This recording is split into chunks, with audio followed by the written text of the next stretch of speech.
Hi hello నమస్తే welcome to ఐకో media. Power star Pavan Kalyan ఇప్పుడు హీరోగా పలు సినిమాలు చేస్తున్న సంగతి తెలిసిందే. ఈ సినిమాలు కాకుండా రాజకీయాల్లో కూడా పవన్ చాలా బిజీగా ఉన్నారు. అయితే ఈసారి పవన్ చట్టసభల్లోకి అడుగు పెట్టనుండగా పవన్ అభిమానులతో సహా మెగా ఫ్యాన్స్లో మంచి ఆసక్తి నెలకొంది. ఈరోజు పవన్ మొట్టమొదటిసారిగా ప్రమాణ స్వీకారం చేయనుండడం క్రేజీగా మారింది. ఇన్నాళ్ళు ఆడియో ప్రీ రిలీజ్ ఈవెంట్లలో పవన్ క్రేజ్ ఏ స్థాయిలో ఉందో చూశారు. ఈసారి తన మొదటి ప్రమాణ స్వీకారం కావడంతో మరింత ఆసక్తి నెలకొంది. ఇంకా కొంతమంది అయితే బాహుబలి ఇంటర్వెల్ సీన్ రిపీట్ అవుతుందని అంటున్నారు. ఈ సీన్ కూడా విజేంద్ర ప్రసాద్ పవన్ క్రేజ్ ఆధారంగానే రాసినట్లు తెలిపారు.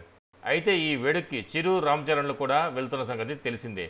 మొత్తానికి పవన్ ఫ్యాన్స్లో తన ప్రమాణ స్వీకారం పట్ల క్రేజ్ భారీగా ఏర్పడిందని చెప్పొచ్చు. మరిన్ని టాలీవుడ్ అప్డేట్స్ కోసం మా ఛానల్ సబ్స్క్రైబ్ చేసుకోండి. మా వీడియో నచ్చినట్లయితే లైక్ చేయండి, షేర్ చేయండి. మీ అభిప్రాయాలు కూడా మా కామెంట్ రూపంలో తెలియజేయండి. మరో వీడియోలో మళ్ళీ కలుస్తాను. అంతవరకు ఉంటాను. Bye bye. జై హింద్.